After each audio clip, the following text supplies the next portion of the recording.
Hi, I'm Anthony Smith, retired SWCC operator. I am conducting interviews with former and retired special warfare boat operators. We're talking about operator syndrome, traumatic brain injury, major orthopedic injuries, and all of the things that happen to us over long term. And today I'm doing interview number 8. I'm talking to a former Vietnam boat guy. His name is Jack Birge, and here he is.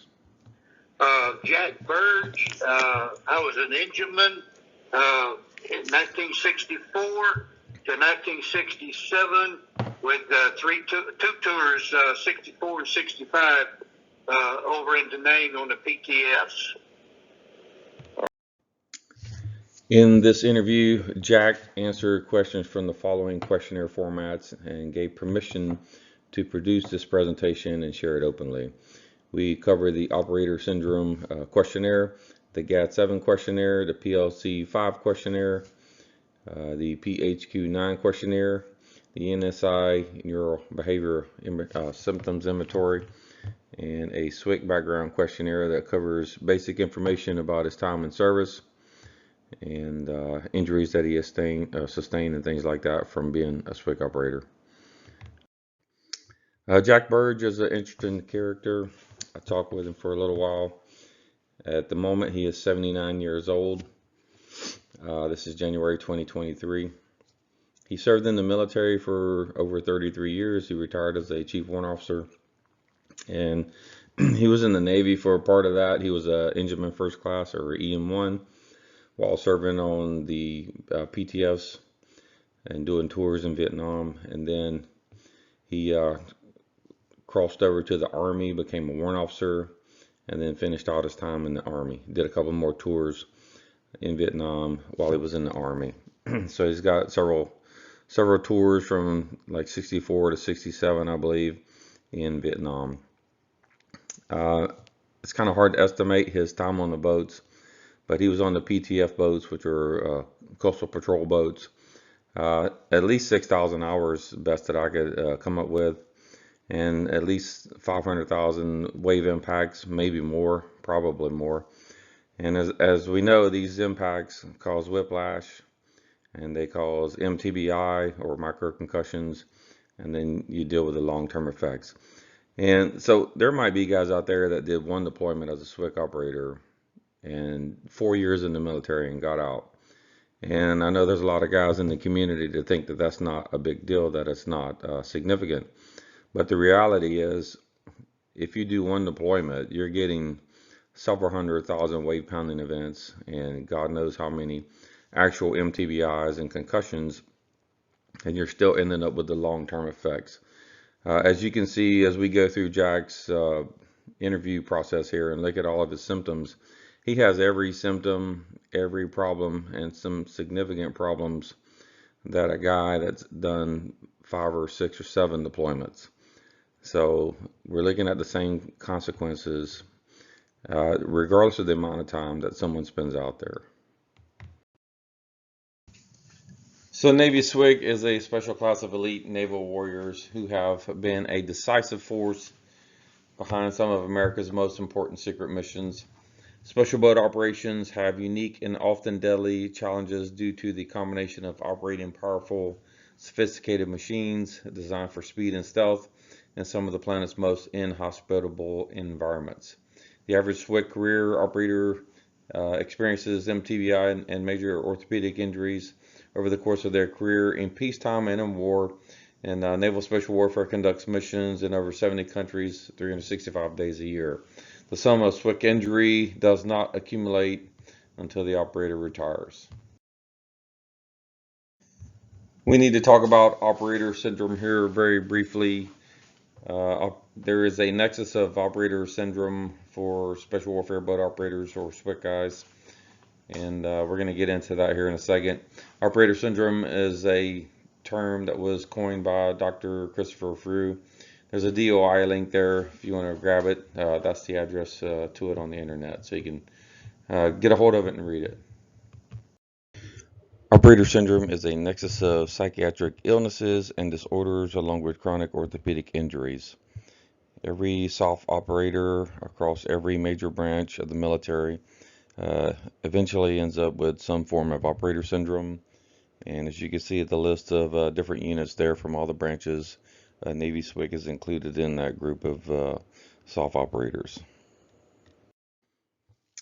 So operator syndrome symptoms. Here is a list of symptoms that all of us in SOF have potentially after a career in special operations. The ones in red are the ones that Jack is currently dealing with. So traumatic brain injury, he has that, and post-concussion syndrome, all of those things that come with it. Endocrine dysfunction, hypothyroidism, he's got problems with heart regulation, and we'll talk about that also. Obstructive sleep apnea, sleep disturbance, he's had obstructive sleep apnea for 30 years. Chronic joint, back pain, orthopedic problems, and headaches. PTSD, he has a lot of that. Being on guard, hypervigilant, yep. Memory, concentration, and cognitive impairments, and vestibular and vision impairments as well. All right, these next two slides cover Jack Birge's comorbidities due to SWCC boat operations.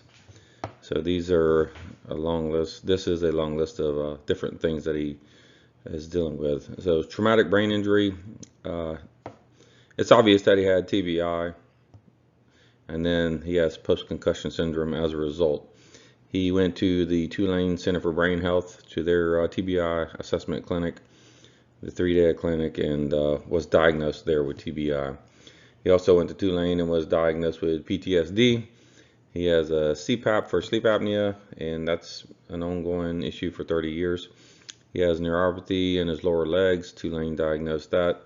Moderate anxiety, endocrine dysfunction, hypothyroidism, which is part of the endocrine dysfunction, vision issues, hearing loss.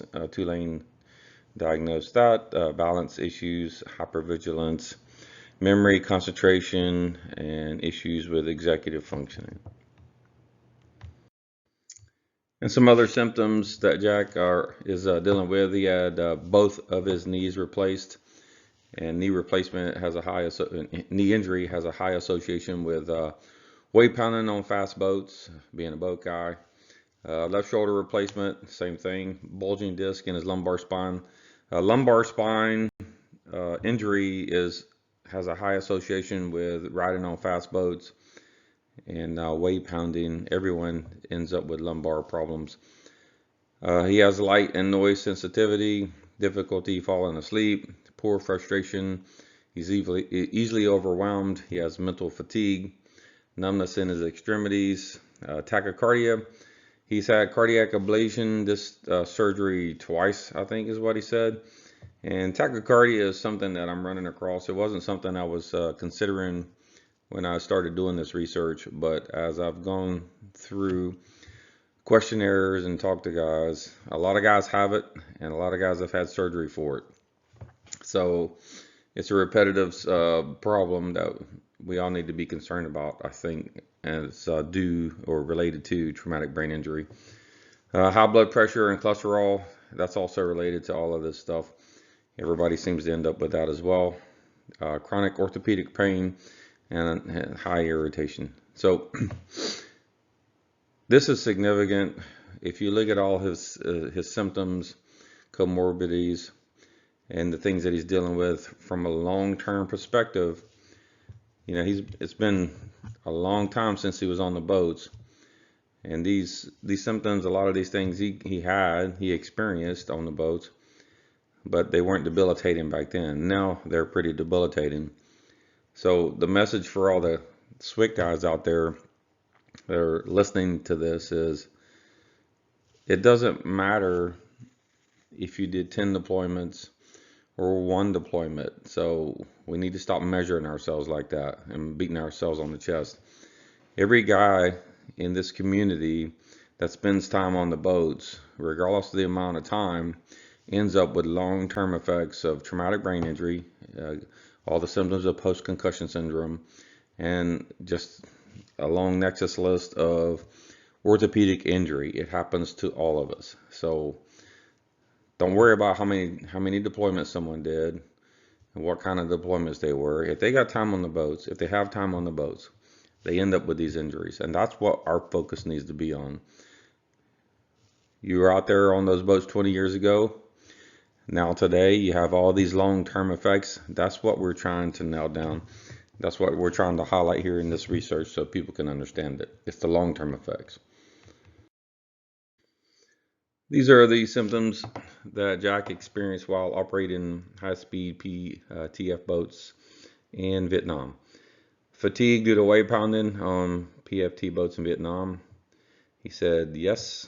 Experienced whiplash due to wave pounding on PTF boats in Vietnam. He said yes.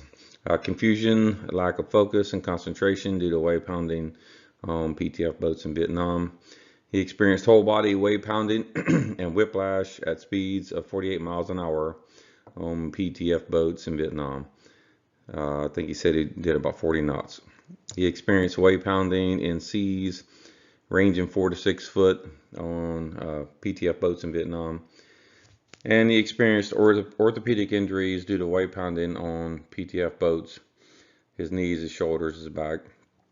And the last slide kind of showed you he has 3 joint replacements. So these boats went a little bit slower. I think they did about 40 knots.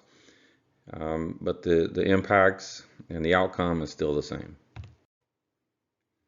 So traumatic brain injury for Chief Warrant Officer retired and former SWCC or boat guy, Jack Birge. I've done a bunch of presentations so far, and we've talked about this, but the average SWCC logs about 3,000 hours of boat time in a deployment cycle. We talked about the Roche's 94 study, and they did it over 6 days, 36 hours, and they measured the impacts on some boats. And they got about 8,610 impacts, ranging from 2 to 25 Gs in that time frame. And of those impacts, 4,496 were 5 Gs and above. And those impacts in 36 hours averaged out to about 124 significant impacts in an hour from these fast boats. So we can ascertain that SWCCs endure about 124 whiplash events in an hour on fast boats. That could potentially cause MTBI, microconcussion, whiplash, and all the things that we've discussed. The average SWCC operator possibly endures over 300,000 significant G-force impacts in one deployment cycle. And Jack possibly endured that times 2. It's kind of hard to nail that number down, with 700,000 potential full body impacts, wave slamming on those PTF boats, causing disastrous long-term effects of chronic orthopedic injury, which, looking at his history, you can see 3 major joint surgeries or joint replacements, whiplash, TBI, leading to post-concussion syndrome. He definitely has post-concussion syndrome and the nexus of symptoms that come with traumatic brain injury. So this is a summary of operator syndrome symptoms for former Vietnam boat guy, SWCC guy. He was a warrant officer, Jack Birge, and he was on boat training team number 7. Etologically speaking, Jack today, January 2023, is a 79-year-old retired special boat operator with 33 years of military service, 3+ deployments to Vietnam, PTFs, and including probably 6,000 hours of SWCC PTF, causing over 500,000 to 700,000 significant full body impacts while wave pounding on fast boats. Now, Jack has over 18+ symptoms of MTBI, post-concussion syndrome, and a nexus of operator syndrome symptoms to include 3 joint replacements. Jack endured full body slamming. He endured whiplash, mental fatigue, dizziness, confusion from wave pounding at a significant G-force on 4 to 6 foot seas at 40 knots or 48 miles an hour. So Jack has all the post-concussion symptoms and long-term major orthopedic injuries one would expect to see based on his history of weight pounding and whiplash on military fast boats. The conclusions from this ongoing project, I've done 8 interviews so far, or record reviews and counting. 100% of SWCC operators interviewed or record reviews thus far have significant TBI exposure contributing to post-concussion syndrome. 100%. 100% of SWCC operators interviewed thus far or a record review experienced full body weight pounding, whiplash, orthopedic injury from SWCC boat operations proven to cause mental, emotional, and physical injury. 100% of SWCC operators interviewed thus far still lack VA ratings for service-connected injuries due to SWCC fast boat service. This is a huge tragedy. Big problem needs to be fixed. The VA contends these issues are not service-connected because they were not claimed while on active duty. I can attest to this because they did deny my TBI claim when I filed it. Information in this presentation proves Jack was on SWCC boats, fast boats in Vietnam, and that the aggregate of data collected in these interviews connect long-term TBI symptoms, post-concussion syndrome, and orthopedic injuries to SWCC boat service. Thank you.